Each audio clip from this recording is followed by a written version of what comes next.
have a guest. We have a guest in the attic tonight. It's Werner is here tonight with us. Come here, Werner. We'll see if we can get his purring on the microphone. Hey, Mr. Man.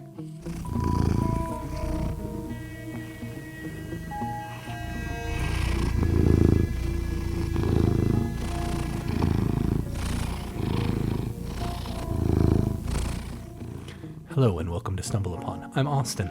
And I'm Emily, and that's Werner. Today we're discussing Billy Wilder's The Apartment.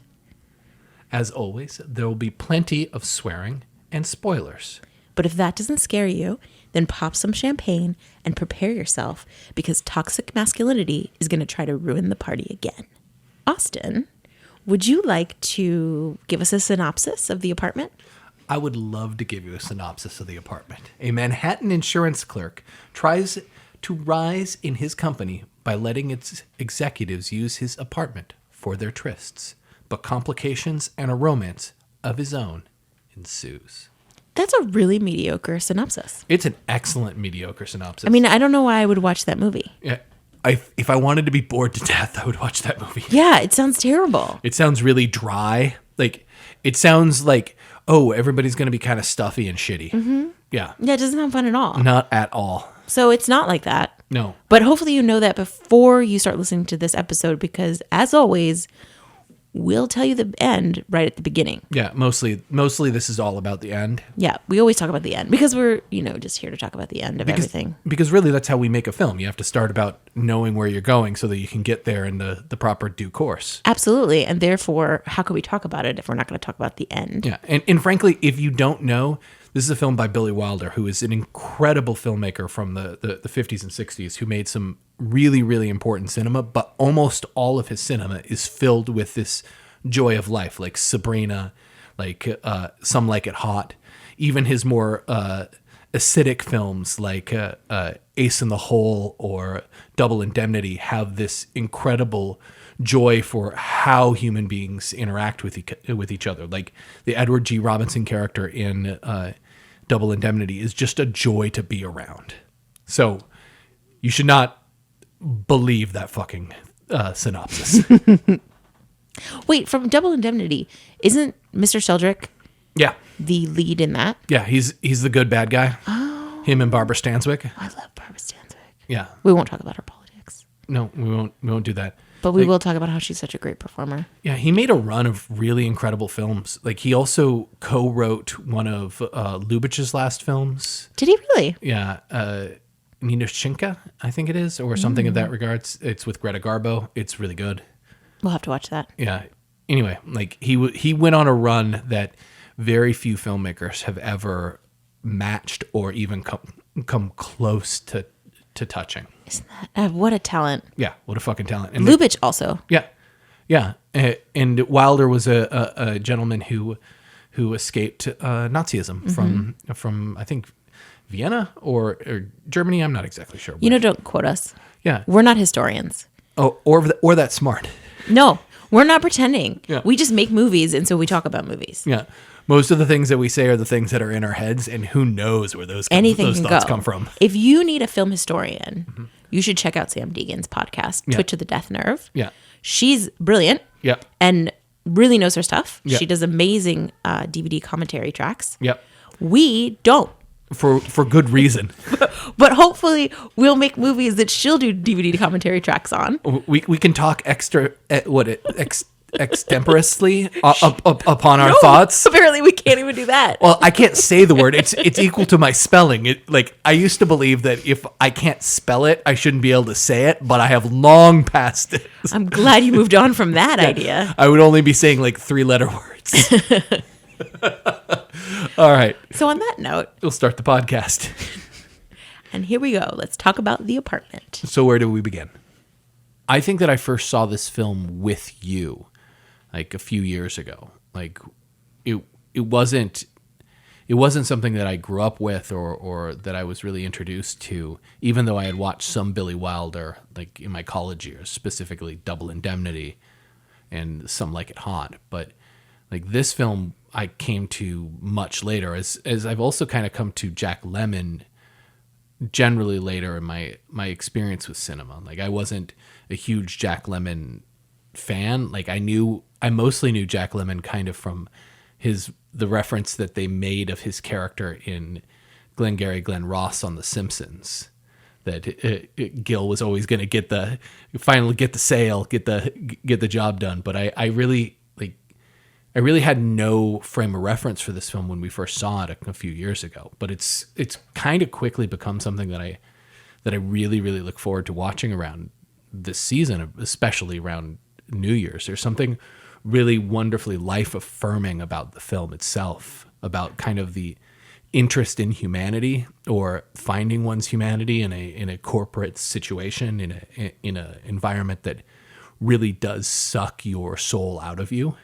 I think I first saw Jack Lemmon probably in Grumpy Old Men with Walter Matthau, who I really liked his work always as a kid.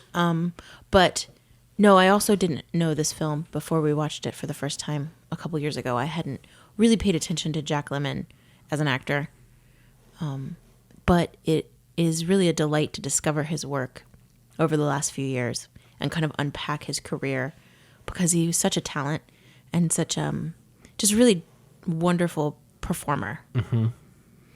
Him and Shirley MacLaine in this film are both just I didn't know Shirley MacLaine at all. Like, I'd kind of seen reference to her in some of the films of the 90s, like Steel Magnolias and and films like that. But I had never really, probably just a bias of mine, of never really understood of how much of a powerhouse she was as like a comedic actor and just an incredible presence. Somebody who had the same sort of screen presence and like joyful delight as Audrey Hepburn in Sabrina, which is also another Billy Wilder film.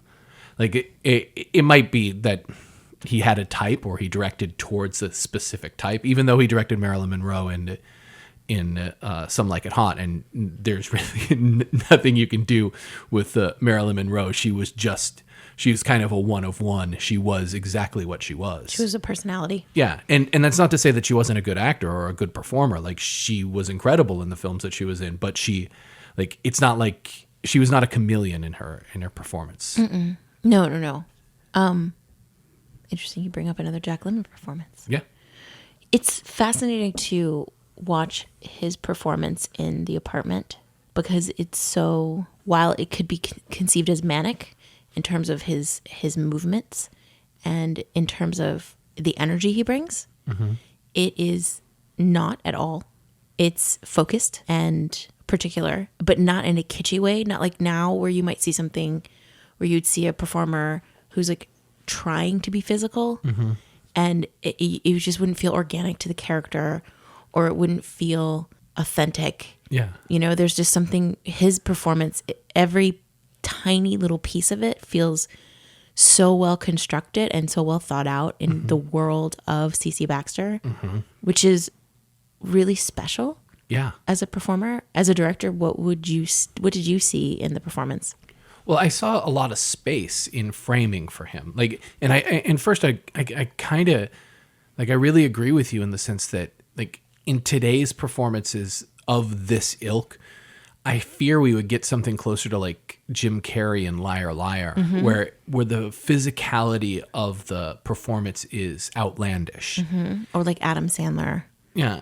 In some of his, not his P.T. Anderson work, but where they let him do his thing too much. Yeah. And they don't rein it in.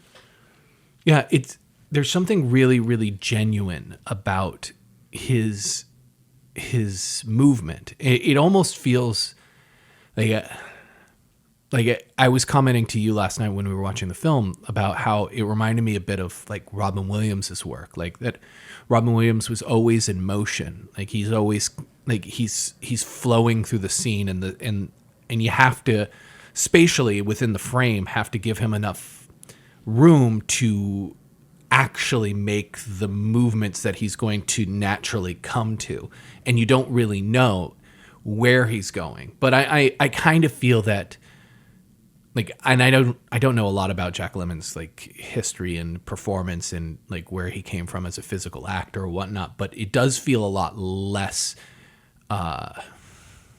like chaotic or undetermined. Like, I think of the scene. There's a scene early-ish in the film where Cece Baxter, Jack Lemmon, is trying to reorganize who's going to be staying at his apartment and sleeping with their whichever mistress. The sex dates. Yes.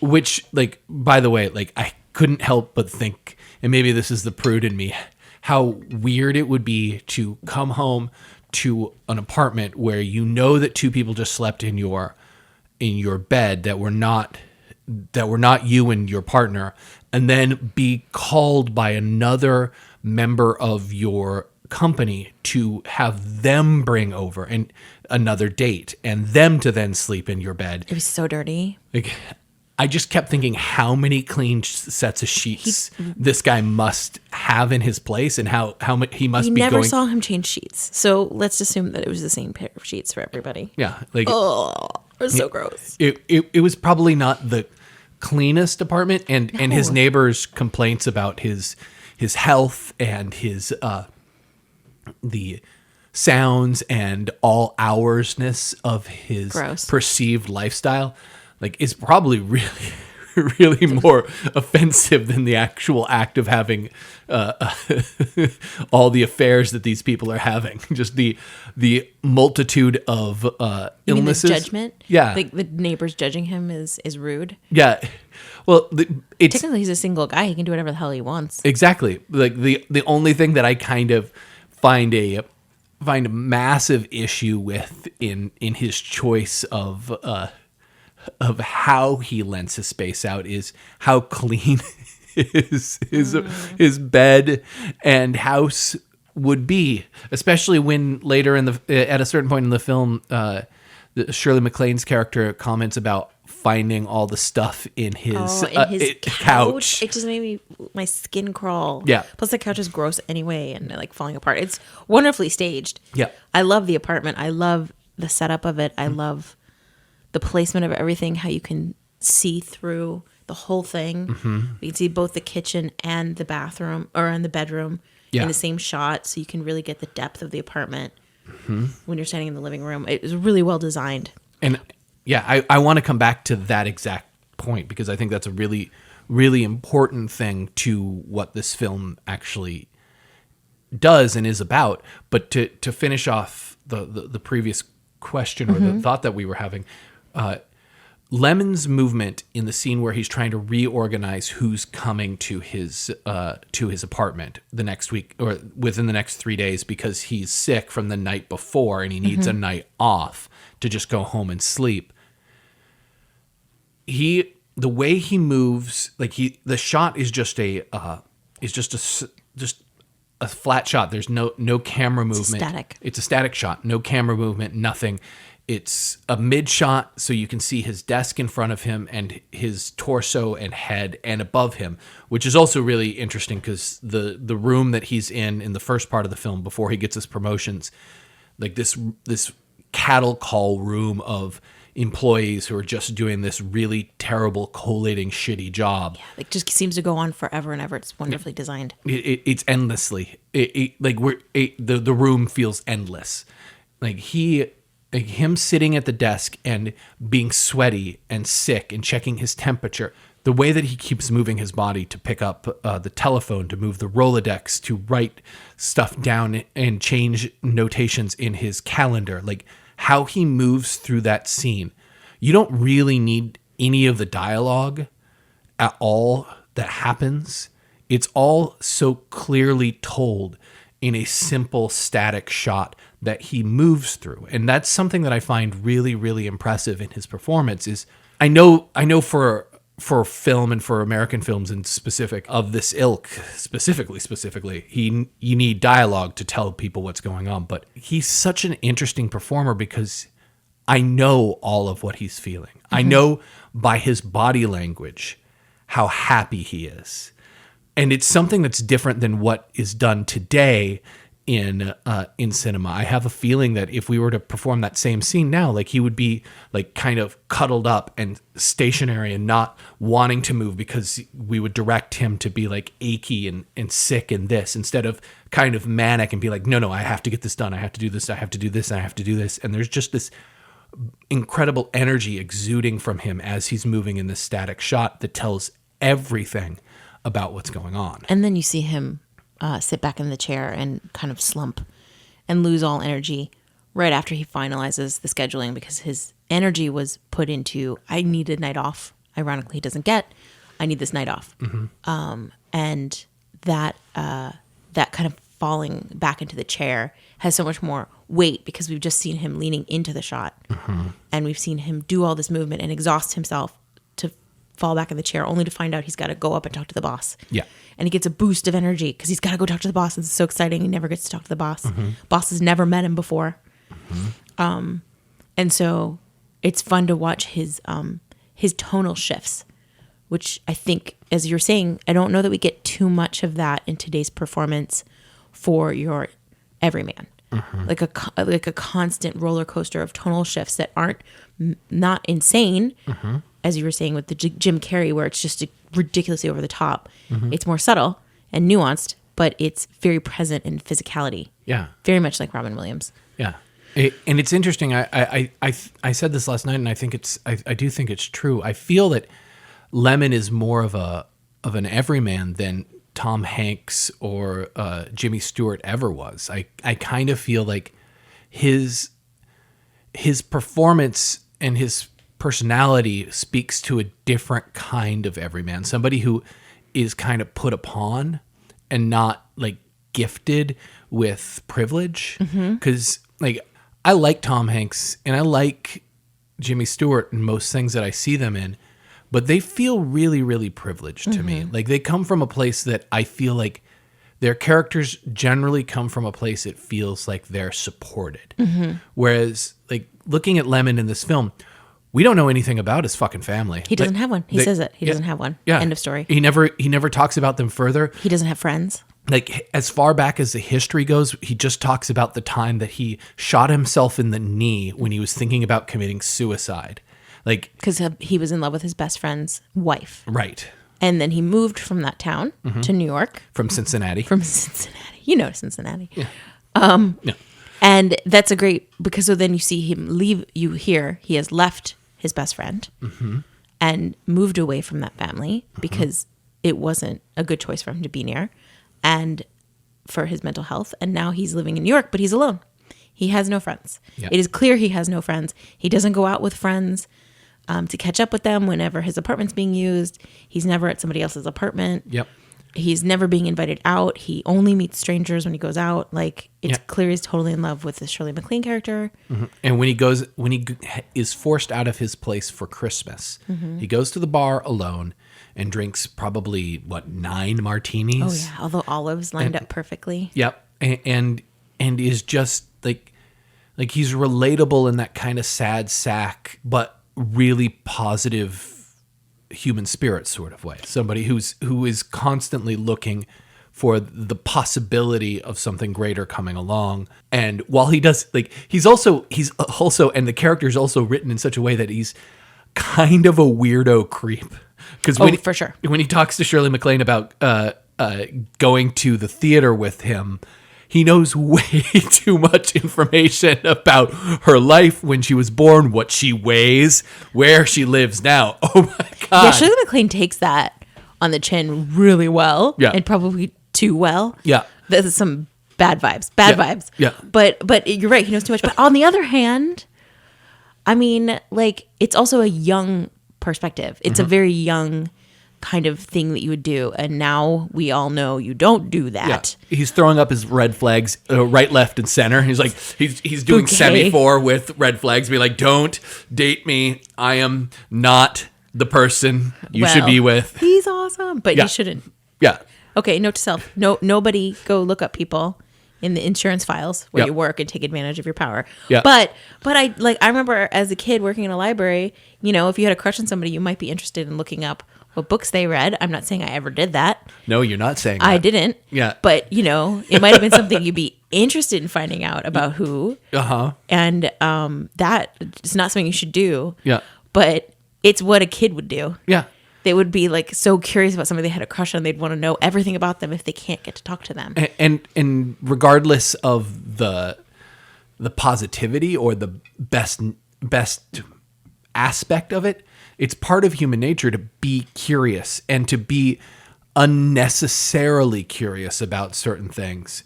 Like what he does with the information is he doesn't do anything kind of creepy or No, he doesn't go to her apartment. He doesn't go to her neighborhood. Yeah. So he's basically Instagram stalking her. Yeah, he's checking out all the things she's tagged herself in and just being like, "Oh, this is the life thing you've had. This is the other thing that you've done." Yeah. So like, it's not great. It's not ideal. But it's the everyman, right? Yeah. And it's like all the little touches that he has of the everyman. When he's waiting outside of the Music Man to take her to the show, he opens up his coat and he pulls out an entire box of tissues. Yep. Which is awesome.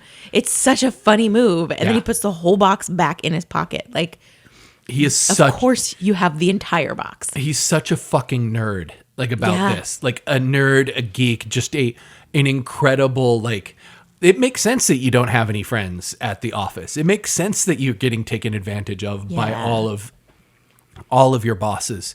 And it makes sense that you would think that it's okay, that you would justify those responses. But let's circle back to that idea as the everyman. He's getting taken advantage of by his bosses. How many times, and forgive me because I don't know the answer to this, but like how often do the Tom Hanks or the Jimmy Stewarts of the Everyman films do we see you being taken advantage of? I just rewatched It's a Wonderful Life. Recently, I watched it with my mom, and he's not being taken advantage of. Every decision he's making, he's choosing to do. Now, it's not the life he wanted. That's not what he envisioned, rather.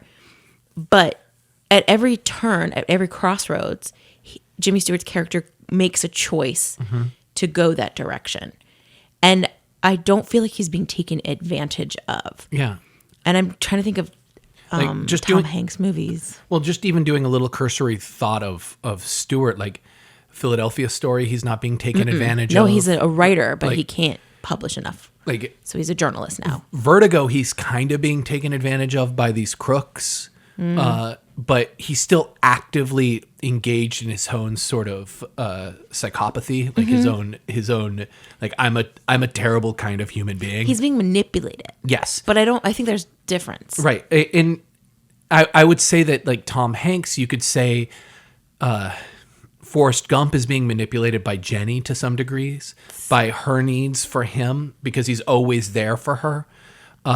He's being manipulated by the system in Saving Private Ryan because he and all of his men have to go save this one person. Yeah, but even then, he's the head of his troop. Right, but and he doesn't really have a choice. He can't disobey the order. Right. So like.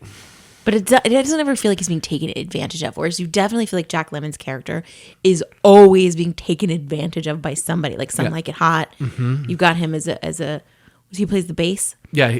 And then they just to get the car happen upon the mafia. Yeah. You know, and they got to get out of there and hide and hide out.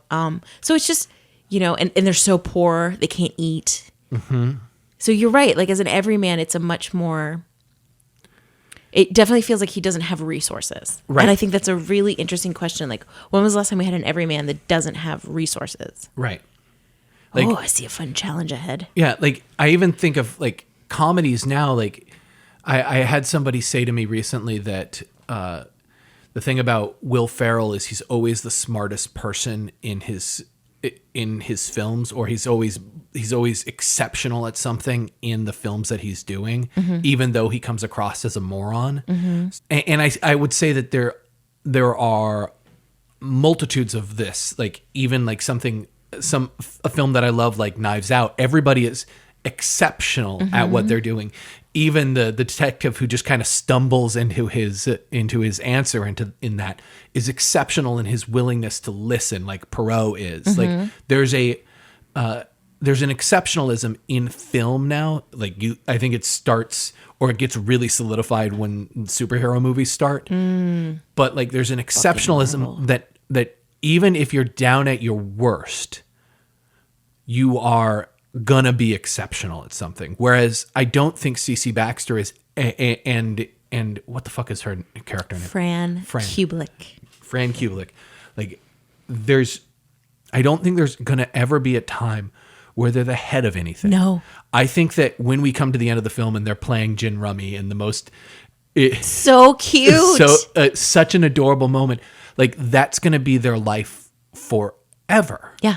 And it's going to be good for them. They're going to be happy. They're going to every time they sit down to play that game, they're going to remember how they got here. Yeah. And that in of itself is a different form of exceptional. Like the memory that they created that is theirs through the journey of this film is so much more gratifying because we get to spend all this time watching them grow and become people that we want to be, that you hope you can be in that moment. That Exactly. You hope you can step up in that moment and help her, even with the crush on her, to be like, no, he's a good person. Mm-hmm. Whoever was there, he was going to do this for. Yeah. He just did more for Fran. Mm-hmm. But he would have stayed that whole night and walked all night long with the doctor. He would have found the doctor right away. He would have, whoever was overdosed in his apartment, he would have handled. And that's what makes him special. Yeah. And speaking just to clarify that, like the movie is 2 hours and 5 minutes long, and exactly like the halfway point of the film, Fran chooses to try to take her own life and takes a whole bunch of pills, and Cece Baxter comes and finds her while he's brought home somebody else. Oh, she's so cute. Who is an exceptional person who I'd love to come back to.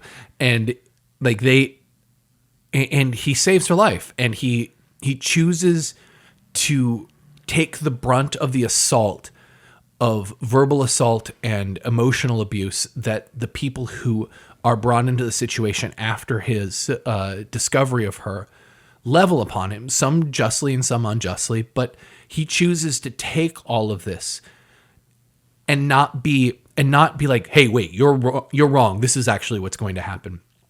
And that also is a really interesting kind of person, a person who I recognize in a lot of friendships that I've had, who are just like, I'm willing to take this brunt because it's what we're supposed to do. We're supposed to be that good person next to you, saying the right thing, even if that hurts me more and causes more trauma down the line.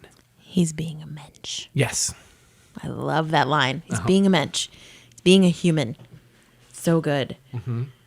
The thing that I mentioned earlier that I think is really, really important about this film, its use of space. The film is not called C.C. Baxter or A Love Story or something of that nature. It's called The Apartment. And by naming it The Apartment, it's making sure that we know that, one, this apartment that he lives in is the most important thing in the film. And it by proxy, I feel it says that spaces are going to be really important. Like, you look at Mr. Sheldrake's house, who is the man who's having an affair with Fran, and how presentational and kind of opulent his place is. You look at the place where he works, where C.C. Baxter works, where he gets promoted to, and where he gets promoted above that too. Like, you have a definite understanding of where these spaces are and how they are improved upon the last place that you were. And by the time we start spending most of our time in the apartment, we actually have a really good sense of space, which I think is really, really important, because after Fran commits suicide and is on her way to recovery, there's a really wonderful scene that feels almost like a horror film shot to me when C.C. Baxter's on the phone to Mr. Sheldrake, and behind him you see the door to his bedroom that eventually gets slightly opened as Fran stumbles and trudges her way towards the phone. And it's just such an amazing long shot that shows you the space. You see his tiny kitchenette, you see the bedroom, you see the little living room that he's in, compared to cutting to Mr. Sheldrake's house, that you see this big, beautiful tree, this open architecture to his house and all the space that's in it. And it's such an important kind of viewpoint to see how, like, one is really dark and one is really light. Yeah, his Sheldrick's house is very white, bright, well lit, lots of windows probably. And so by the time we get to this point, it feels really important to have known what the apartment itself is, so that we can see it in all of its forms, as a place where you go to hide from your spouse. You see it as a place where you can recover from your overdose, where you can learn to be a mensch, where you can have your neighbors who hear you. Like, there's so much life that's given to this apartment by the time he's on the phone call, that we are in a third character. We're with a third character at that point, I feel. And that brings me to some of the cinematography that I'd like to discuss. So because we're working in this apartment and we're working in this small space, the cinematography and the design of the space is such that, as you said, you can see through the whole apartment from one place to the other, which is really important for a lot of different reveals and for a lot of sense of space, as you said. But also, I think what that shows is the way that they shot it, the cinematography of the whole film, all the way back to the first scene you were discussing, where he's ill on the phone, trying to organize all the different sex dates. You really get a sense of where Roger Deakins swiped his style from. Yeah. So if you watch a Coen Brothers film after watching The Apartment, you're really going to see a very, very, very similar style to the way that Billy Wilder was having his films shot. This tight shot that that brings a lot of humor as you move closer to the camera, as the hand moves closer to the camera and then further away. Absurdity of being right in the center. We're right there in front of C.C. Baxter all the time.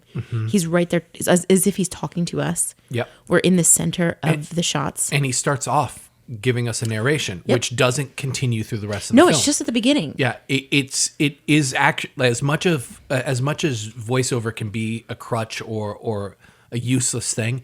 It really does a great job of isolating him as the voice that we're going to care about, and showing us how both kind of caring he is for his job and how isolated he is because he knows all these useless fucking facts. Yeah, it's just spitting out facts.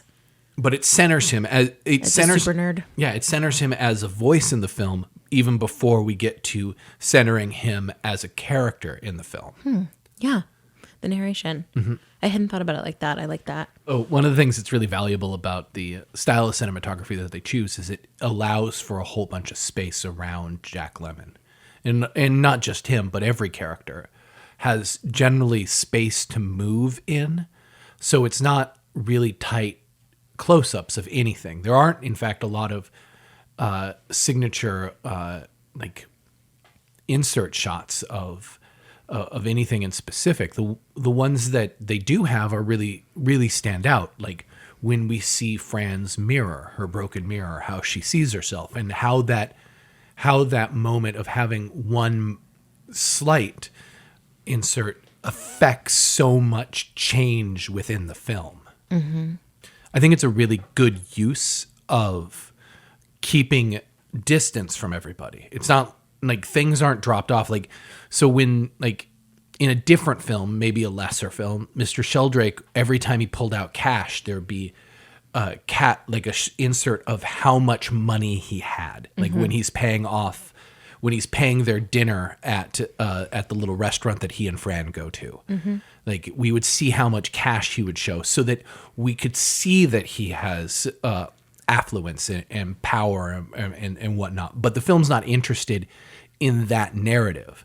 Their kind of affluence, their power is very much felt, but not, let's say, fetishized.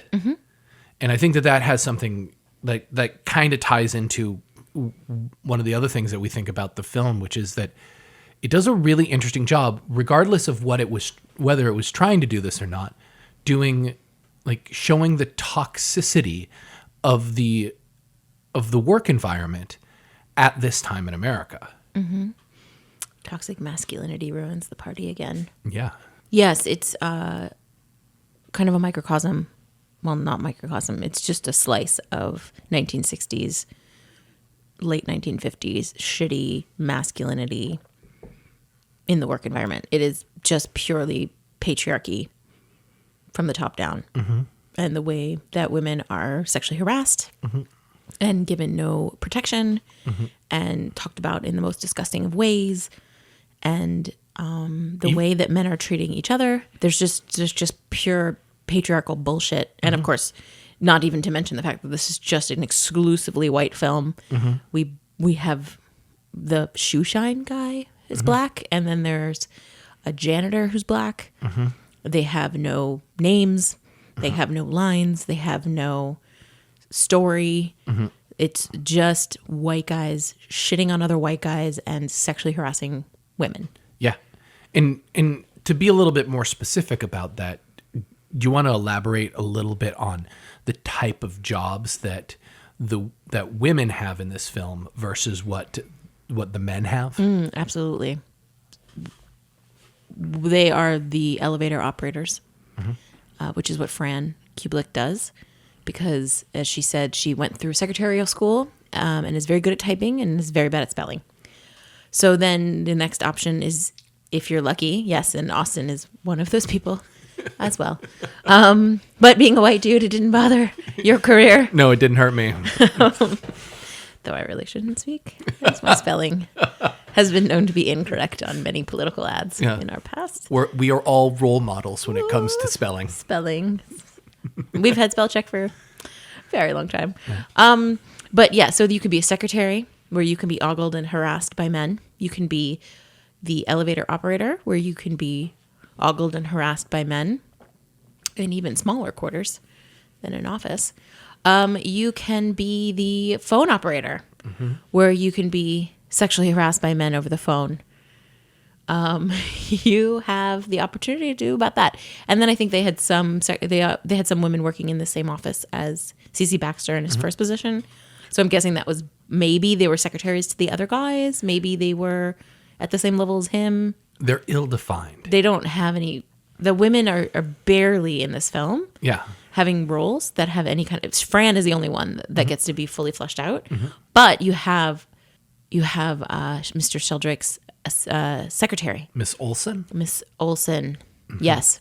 Who's fucking amazing. She's so good. Her tiny little scenes, she crushes them. Yeah. She really takes it out. And that you can give the credit to Billy Wilder being like creating scenes where these performers can perform, but like, let's not take it away from the women as being amazing actors. Yeah. And it's not to confuse this film with being some sort of feminist tome. It's just like the film itself has lasted long enough that we can now look at it as an artifact of what it is and enjoy it for what it does, but also see how it, whether intentionally or not, captures a moment really, really well. Like those people in it, like we know, we can really see what people talk about when they're like, oh yeah, I'd really like to get back to the good old days when we could do that. And you're like, really? The good old days where women just operated elevators and your phone and watched the new model of them walk through the door or take messages for them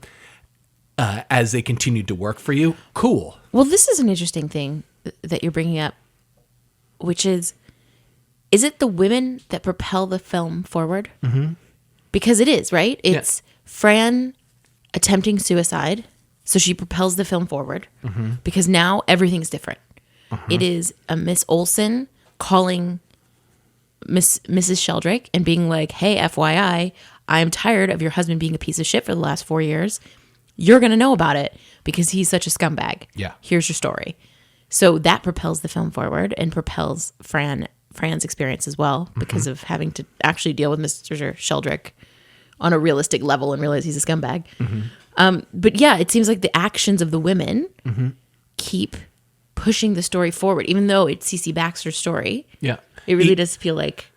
I would even say that the doctor's wife has more of an impact in that propulsion of narrative than the doctor. The doctor is willing to sweep under the rug.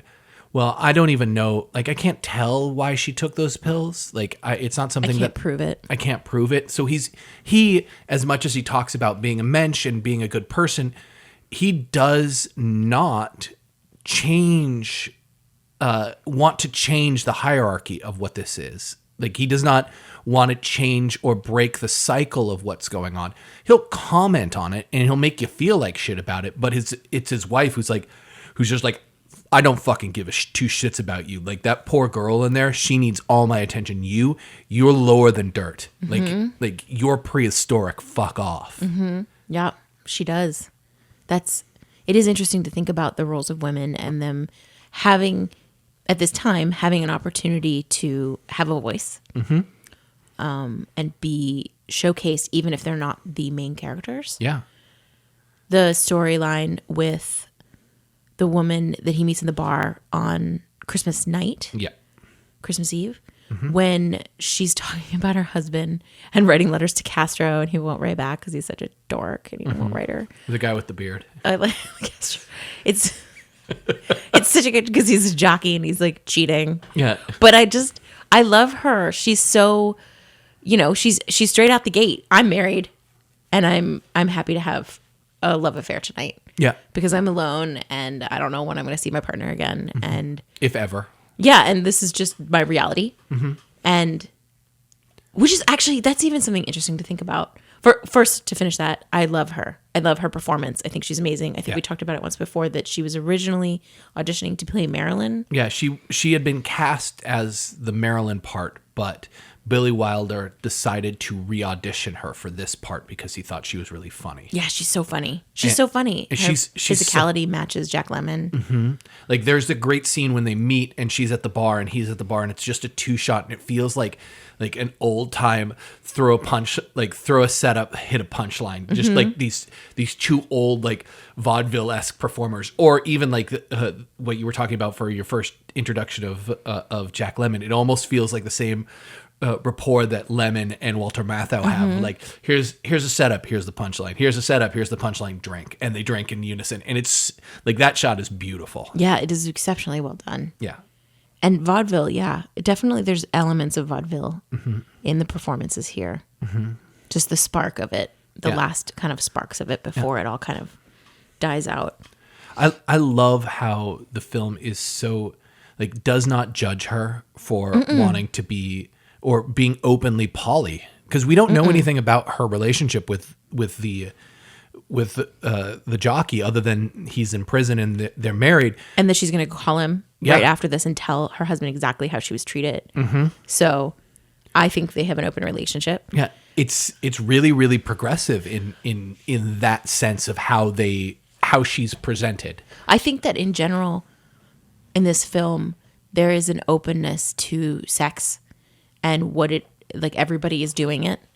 And while there's judgment on you're married and you're having an affair, there's that judgment on the men specifically. Yeah. Because they're in the place of power. Yeah. There is also a sense of, like, this is just what's happening. It's society that has put it so that these guys, I guess, can't get hotel rooms to meet with these women. I'm unclear about that. If that was at the time you weren't allowed to have a hotel room without your partner being your wife, or if they just didn't want to have it on their card, like, essentially they wouldn't have credit cards back then, but don't want to have a record that you were sleeping with. I think it was you weren't allowed to. It could be, because Sheldrick talks about how he's staying at, like, the YMCA, and you can't have women there, and so he needs the apartment still. Yeah. So there's just an interesting idea of, like, the underbelly of what sex is at this time, and there's some judgment, but mostly it's just sort of like, it's just what it is, and I find that refreshing, because I think too quickly hereafter there's just so much shame that's put on everything. And there's an interesting line, like, I agree with you. Like, and there's an interesting line that's a difference between Mr. Sheldrake and the rest of Mr. Dobish and the rest of those guys. All those men are really, really honest with the women that they're taking to the apartment about they're married. And Sheldrake is as well. But Sheldrake is the only one we see talking about how he's going to leave his wife. Right. The rest of them openly... You're special. Yeah. The rest of them openly talk about how they wouldn't take anybody but this person there. They're still talking about their wives in a way that feels like they're never going to leave.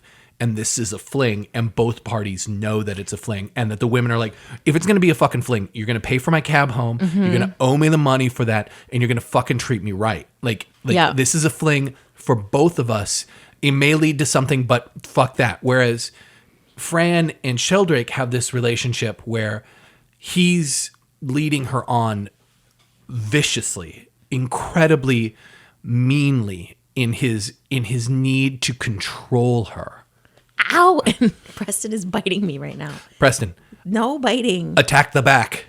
That's not nice. She can't fight from the back. Okay. This interruption brought to you by Preston the cat, who's bored and annoyed at us. Even though he's already had dinner and doesn't need to be. Yeah. He's such an asshole. Butthead. Yes, I agree with you. And I think that there is more openness towards sex in general within the other relationships, because you see, I think Mr. Dobish's date, or one of the guys dates, who's the phone operator. She's like fake stripping at the holiday party. Yeah.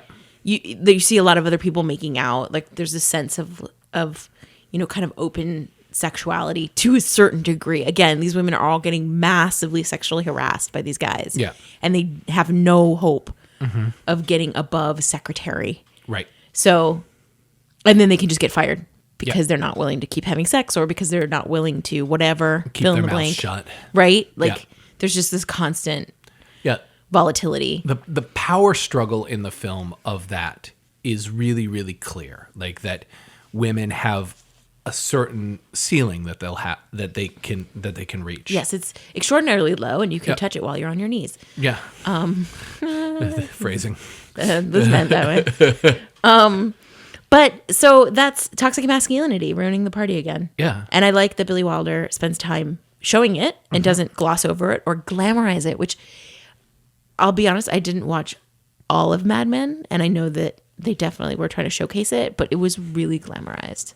Yeah. It was really glamorized this time, whereas I don't feel like it is here. And I think that's in part because we spend our time with Cece Baxter, not with Mr. Sheldrake. He's not the lead. Also, it's because we spend 2 hours with this instead of 11 hours or 13 hours of the first season. Like it's Right. not like the time frame that we spend with the character also allows for a certain amount of ignorance about them, as well as specificity on what we want to tell. Whereas on a television show like Mad Men, or even like Breaking Bad or The Sopranos, there's an element of having to create a character that is likable so that you can spend 7 seasons with them. Yeah. And that even if they're a despicable human being like Walter White is, like there's going to be, oh, he's doing it because of this, and you're going to understand his reasons, and you're going to get to a point where we're like, oh, we can understand why bad people do the things that they do, rather than going, they're bad fucking people. Like, I don't give a shit about if he had a bad childhood. It's like the Patton Oswalt joke. I don't care about how ice cream was made. I just want my ice cream. Like, I don't care. I don't want to hear Darth Vader's backstory. I just want to see him be evil. Yeah.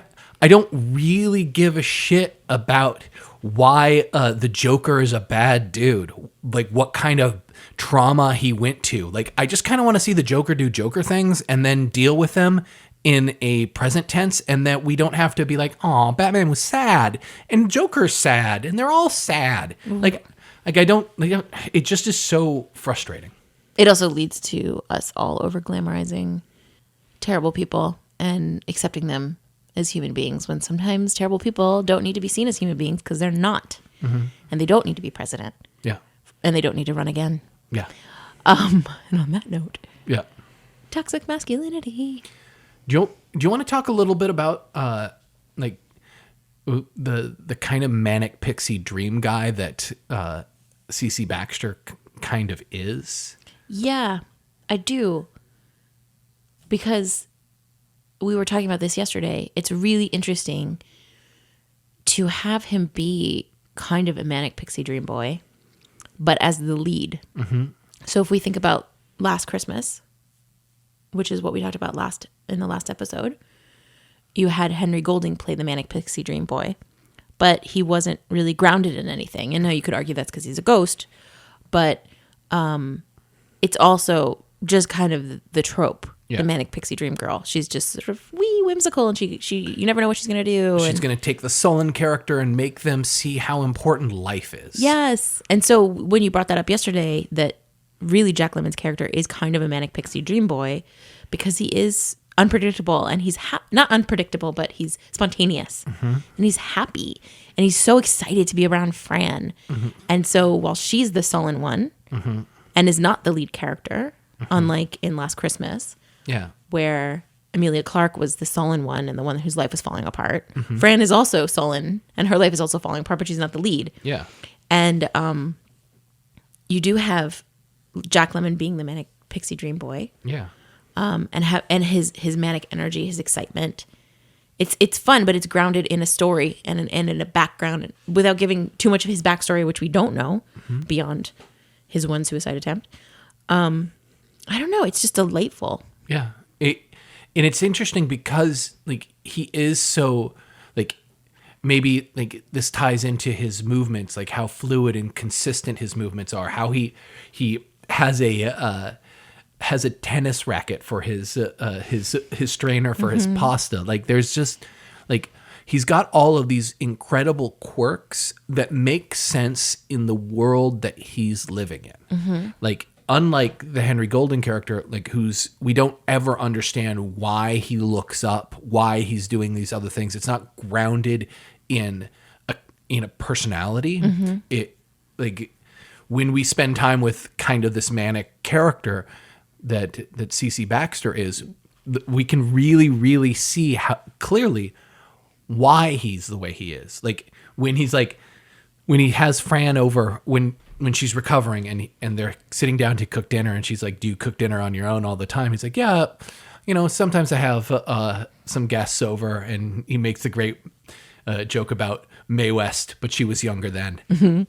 And he's just talking about the programs that he's watching on television. And we have a scene earlier seeing him make a version of a TV dinner where he's just sitting down to watch Grand Hotel that'll never start because there's fucking too many adverts. So many advertisements. And I think all of us can now relate to that when we all pay the extra fee to be on Hulu without ads, or Kino Cult without ads. We're like, oh no, I don't want to be interrupted. I'd prefer just to see the thing and not have the fucking thing come before it that tells me that Aaron Rodgers is a fucking dickhead in State Farm commercials. Although I would watch a commercial for Consolidated Life. Yes, because what a great name for their company. Yes, it is. The place that CC Baxter works is Consolidated Life, and that is an exceptionally named, like, it's really funny. Exceptionally named. Like that is somebody who's sitting around at a typewriter going,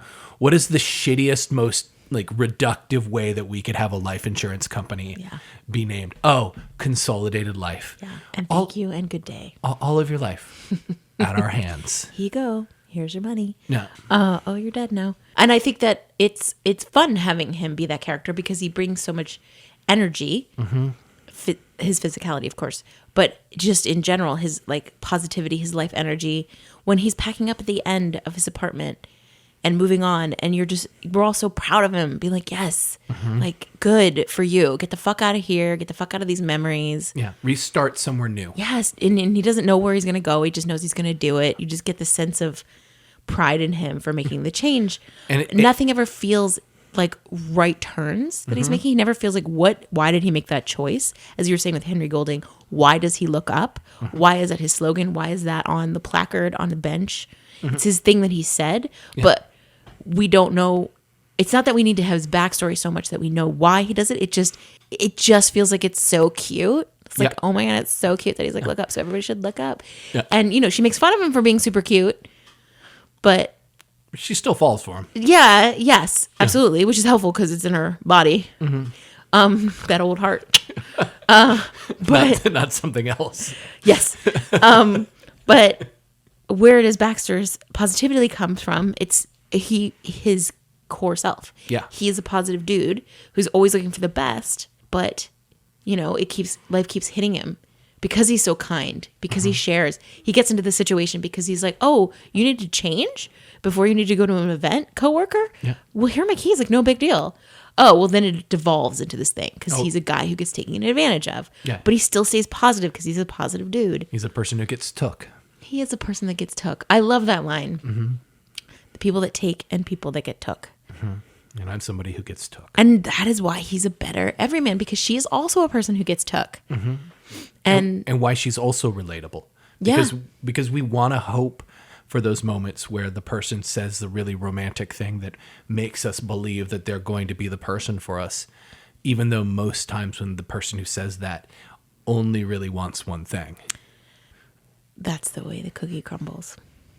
That's the way it crumbles cookie-wise. Cookie-wise. It's so cute. Yeah, it's so fucking cute. Well, so Fran, like, very melancholy, very sad, very much struggling with her depression and with her sense of self.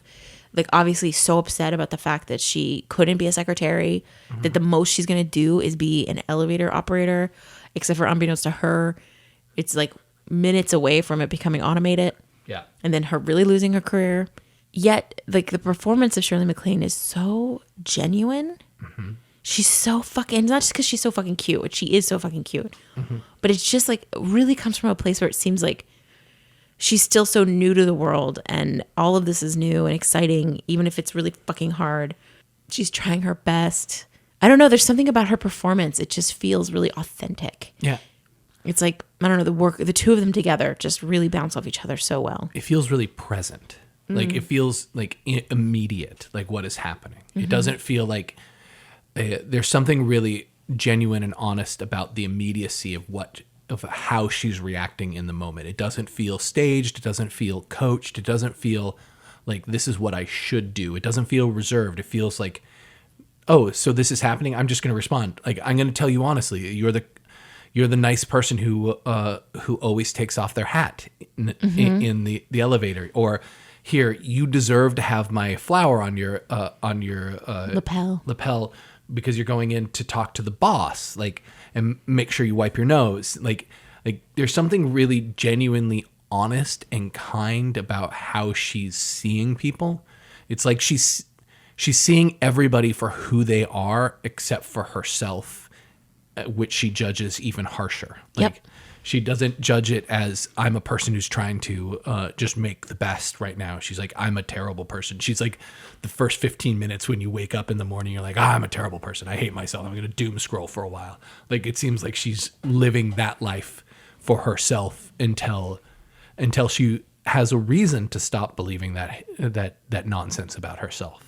And I think what's interesting is that point that she stops believing that nonsense for herself. Yeah. She chooses to look at Sheldrick and realize that he's a garbage bag. Mm-hmm. And it's not that she doesn't deserve to do better than a garbage bag, but that she realizes, I don't need to take this anymore. I don't need to be around this guy. So he left his wife, and ew. You know, when you think about it, you guys dated for 2 months, sweet pea. Like, do not commit suicide over a guy you dated for 2 months. Right. Yeah. But the speed of things moved differently back then. Yeah. And I don't know. I love her choosing for herself. Yeah. And I do love, by the way, also the repetition of her coming up the stairs and she hears the champagne pop and she thinks he's shot himself. Yeah. That it mimics exactly him coming up the stairs and finding out that there's a gas leak. Mm-hmm. Or he thinks that maybe she's trying to kill herself again. So you have this two running up the stairs. No. Yeah. And trying to get to them, to the other person. So I love that parallel right before they go in and play gin rummy for one more time. Yeah. And deal for a really, really long time as the end credits roll. Oh yeah, till he gets her to crack. They start so obvious that he got her to crack. It's so fucking adorable. They're just like, stop! I will not stop the scene because I'm laughing. Yeah, their energy together is exceptional. Yeah, they're just so adorable. Yeah, it's a really, really good film. Yeah, a perfect New Year's Eve film. Yeah, it's a wonderful film for the reasons that we've described, but also because I just, like, at the end, I feel so human. I feel like I recognize so many positive things about humanity in it that it doesn't feel like, it doesn't feel trite. I've like the happiness that they have at the end for dealing cards to each other feels earned. Then I guess we would say part of what makes them both the everyman, the everywoman is their authenticity and the fact that they have to work so hard to like themselves. Yeah. They both beat themselves up a lot. And I think we all beat ourselves up a lot. And so it's a wonderful New Year's film because as we start the new year and we all kind of reflect on the year ahead and ask ourselves, what resolutions are we going to make? How are we going to change to be better? This film that makes you feel so human is such a good reminder that you can't beat yourself up all the time, that you should try to see yourself as others see you and as you wish to be seen. See yourself that way and go grab the shit you want. Yeah. I couldn't say it better. Thank you. So, Austin, are there any films you'd like to share to stumble upon next? Yeah, I think in the spirit of The Apartment and humanity, like I know it's past Christmas, but like I think it's still probably the other film that I really feel is a wonderful touchstone to my empathy, and it's The Muppets Christmas Carol. Like honestly, like that film, like it breaks my heart every time I watch it. I cry every time I watch it. Michael Caine is so fucking good in that. Like I don't know if I've ever seen a better performance by anybody than Michael Caine performing with a bunch of puppets, doing heartfelt and mean line readings. Like he's so fucking good in that film. Like everything about that film, like it's like it reminds me of Miyazaki's best work as well, of just this incredible understanding of the human condition and how in the absurdity of creation, especially for film creation, you can have a man talking to a bunch of puppets and feel a lot of feelings. There's something so glorious about the absurdity of that I just like watching it again over the holiday season. I was just like, yeah, this fucking film is perfect. It's perfect. It's everything Charles Dickens imagined. Yeah. And then more. Yeah. Michael Caine, as you said, I think you told me once that it was Michael Caine's favorite film that he ever made. And that he told Brian Henson when he was cast that I'm going to be serious. Like, these are serious actors. That's how I'm going to play it. Like, they're really people. And it's like, it fucking works. It works so well. It's so good. I know. It's so good. Every actor that gets to work with Muppets moving forward should always reflect on Michael Caine's performance in this film. Yeah. So if somehow you haven't seen it yet. Yeah. Or if you haven't seen it in a couple of years and you're like, oh, it's past Christmas. Fuck you. Watch it. Yeah, fuck you. Watch it. Do you have something that you'd like to stumble upon? Yeah, I would. It's starting its 4th season soon, but it's the BBC show Ghosts. And I am very specifically telling you to watch the BBC version. There's a new one that's coming out in America. It's out right now. Oh, it's out right now? Yeah. I think that's CBS or something. I don't know. Don't even care. It doesn't matter. I do love some of the actors that are in the American version, but I'm still telling you to not even talk about that. Don't even look at me. Don't talk to me about it. And go watch the BBC version of Ghosts. Because first of all, it's the performers that are playing the ghosts are the creators of the show and are the writers. So you're getting the best performers for this specific story. This is their damn story. Yeah. But also you also get 3 seasons to jump into that the American version doesn't have yet. So you've got 3 seasons to jump in and enjoy and binge. But it's really good. The storyline basically is a young couple gets an inheritance of a manor house in rural England. And after in the first episode, she falls and gets injured. And when she kind of comes out of her coma, discovers that she can see all the ghosts that are inhabiting her very old manor. And the comedy ensues from there. It is fun. It is heartfelt. It is awkward. It is, I mean, I'm not going to lie. Thomas, the poet, 18th century poet, is absolutely my favorite character. Although the 80s guy with the 80s character with that's the troop. What is he? The club. Yeah, like the Boy Scout troop. Yeah, leader with an arrow through his neck. Oh god, that guy's great too. Yep. Or the MP with no pants. Yep. Who stars in one of our other favorite shows, The Detectorists. Oh yes. Which we'll probably recommend at some other point. But we'll recommend it right now. The Detectorists is another great show. You should absolutely watch. It is the lowest stake show that you could watch. If you're like, do I want my stakes to be barely off the ground? Here you go. Yes, Mackenzie Crook from Pirates of the Caribbean. It's his baby. It's his creation. And the British Office. Oh yes, he was in The Office. Yeah. So it's his baby. He directed it. He wrote it. Toby Jones is in it. That's his best friend. Yeah. And they are metal detectorists. Yep. And they will make sure you know that they are not metal detectors, Yeah. but detectorists. Yeah. It's pedantic in an adorable way. It's awesome. It's very British. Yep. I love British humor. That is part of my core self. Yep. And so, yeah, go watch BBC Ghosts TV show. You're Yes. welcome. You're welcome. Thank you. So, as always, you can find us on Instagram at Fishtown Films. As we told you last time, our trailer for our movie Citywide has come out, and it is on our Instagram, so you should definitely check it out. Yep. We'll post in our stories the next film that we'll be doing in the new year. And we would love to hear from you. You should slide into our DMs and let us know any requests you have. And we just really want to wish you a very happy new year. Yeah. Well, fuck 2021. Yeah, it's time to move on. Yep. Let's tackle 2022. Who knows what's going to happen? Yeah. Probably not that much. No. But you know what? Let's all go in with positive attitudes. Let's channel our inner CC Baxter Yeah. and have a safe and happy new year. Take care.